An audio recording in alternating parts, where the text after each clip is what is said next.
Alrighty, what's up everybody?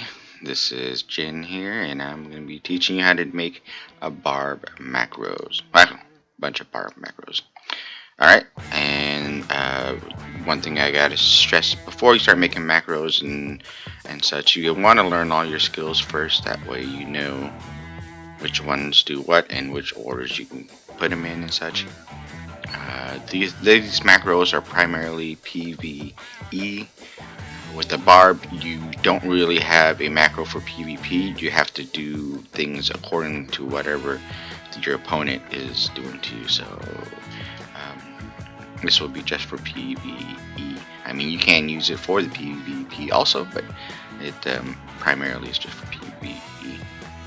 Okay, so I've got 1, 2, 3, 4, 5 different macros, right? And I have them set down here as my numbers keys.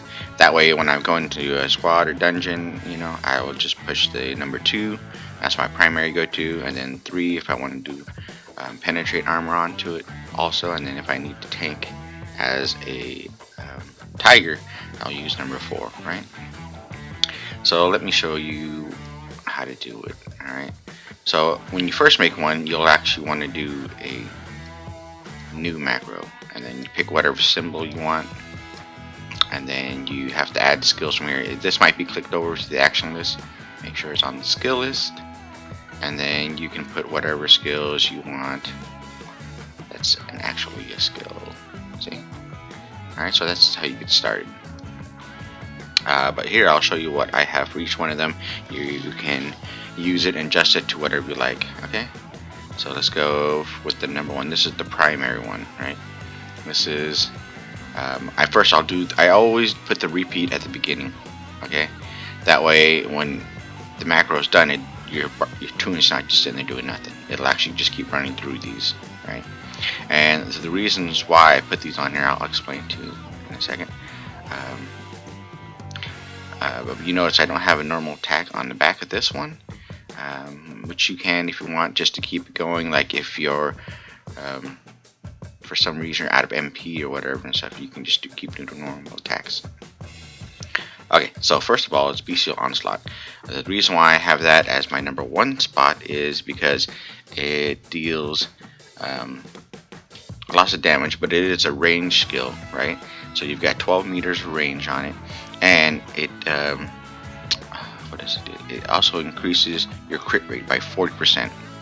Alright, so that's huge.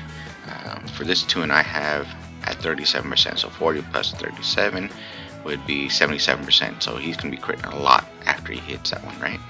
And the second one I use the Slam. The reason why I use Slam, in most cases there are going to be other mobs around, so this is an AoE, and it also does gives you 18 chi, alright? And one of the things with the Barb is it's hard to build chi, so I always try to use skills to build chi. If you look on this list, none of these skills will actually consume chi to use. Alright, and so number 3 on there would be Stomp of the Beast King. It never misses. So like if the mob you're trying to kill is just, it takes 2 or 3 hits, you'll never miss with that one. And if you use this for PvP, you'll also never miss on this too. So when you're going against a Sin or Archer or Dustblade, someone who has high dexterity and evasion, this will never miss them. Alright, and number 4 on here, and this is why this is more for PvE than PvP, is depending on which server you're on. This one's a private server, so it doesn't have the upgraded Mighty Swing that has the long range and such. So this one has a chance to stun. So by the time that 4th skill is, if it's not dead, you can stun that, whatever it is. Whereas in PvP, that's one of the first things you want to do is stun them. Alright. 3rd one here is Swell. Just another skill to take up a spot. And then Stomp of the Beast King, because the cooldown on Stomp of the Beast King is low enough that by the time you hit this, it should be ready for this again. And then the cooldown for Slam is that's 8 seconds. Alright, so because that's a lot longer. That's why I have that further apart. But these both will build 18 chi each, so this will help you build your chi up when you're fighting bosses and stuff. So let's go ahead and do a demonstration. This is skill number 2. There you go. You can see, well, you can't tell because my chi was already full, but it'll basically pull up your chi. Well, let me. Okay, so this is.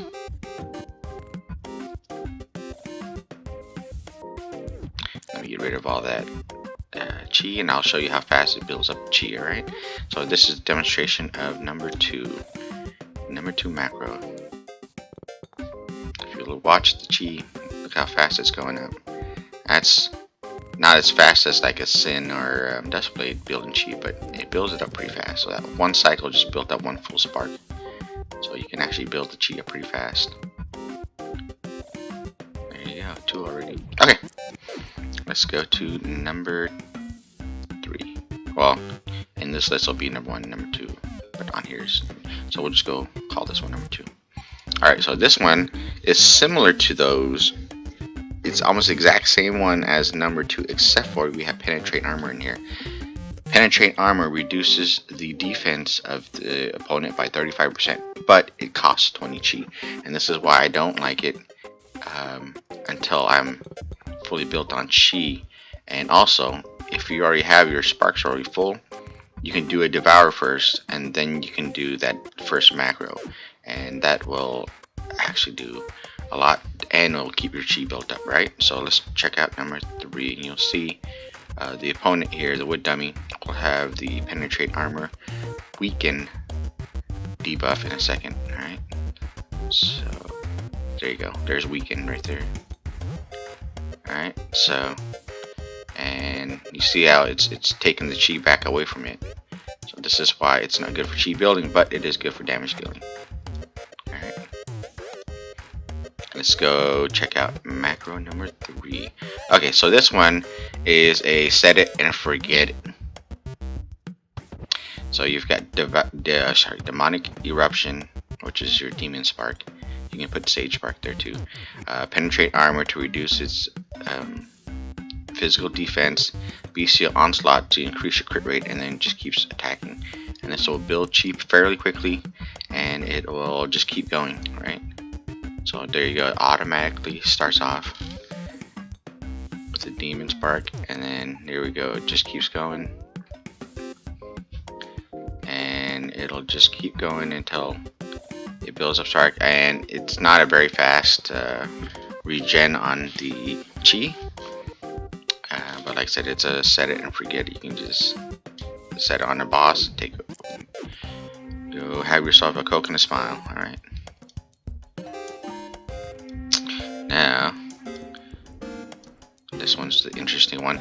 So I don't know which server you're going to be on, but this one's built to hold aggro.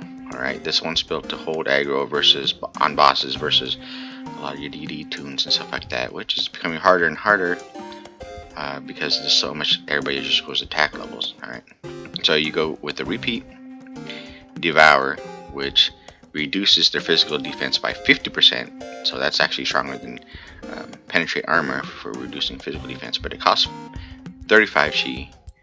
Flesh Ream, which costs 20 chi, but the big thing about Flesh Ream is A, it never misses, and B, it says it increases your threat. So when it increases your threat on here is also called your aggro. Alright, and then you also have to have some skills that don't take up chi. That's why I have Alacrity with the Beast, Surf Impact, and then we go with Devour again to keep increasing the threat or aggro. And then Stomp with the Beast King. A lot of people don't realize Stomp with the Beast King actually does generates a massive amount of threat, and it's an AoE. And they have normal attacks to fill in just in case any skills on cooldown. So let's go ahead, and when you're tanking, you want to spark first, and then you hit your number 4 skill. There we go.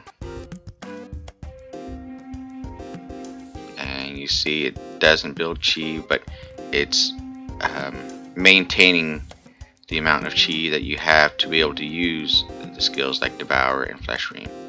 Alright, so it's good to also have like a genie with a cloud eruption on it if you need to. That way you can keep building up the chi, and then once you get your third spark, you can demon spark or sage spark again, and then continue with the macro, and it'll hold a lot more aggro.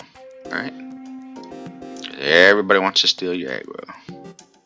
Alright, let's check out skill number or macro number 5. Alright, so this one I use for auto-cultivating. The set of mobs that I used auto-cultivating on this server, they're all around you and stuff like that, and so it's called the invasion. And so I'll do the repeat Bestial Onslaught. Now remember, that's to get your chi up, and it's a long range, so I don't have to run far, right? And then Berserker's Wrath. Now Berserker's Wrath costs 2 sparks, so that one actually doesn't go off that often. But what you do is it'll slowly build up your sparks when you're doing this macro, because you got Slam that's going to generate 18 chi. Now none of these skills require chi except for this one, so it'll keep building up chi while you're auto-cultivating. So let me show you what it looks like. Like I said, Slam, or not Slam, but Berserker's Wrath won't be ready yet, so it won't launch right away, but now, there you go. And Berserker's Wrath is really good because wherever it hits, it also goes out another, what is it? Oh, 20 meters of the target. So let's say your target's over here, you've got 20 meters around it that it's going to attack too, so it's really good for, that's actually really good skill for a lot of things, but for auto-cultivating and grinding and farming, it's really good too. Alright, so I think that's all you need to know for macros. I don't know why I opened that up, but let me know what you guys think. Let me know if you guys have any other macros that you use, and I'll try them out and let you know what I think. But as far as macros goes for Barbs, this will be it, and hope you guys have fun. I'll see you guys in game.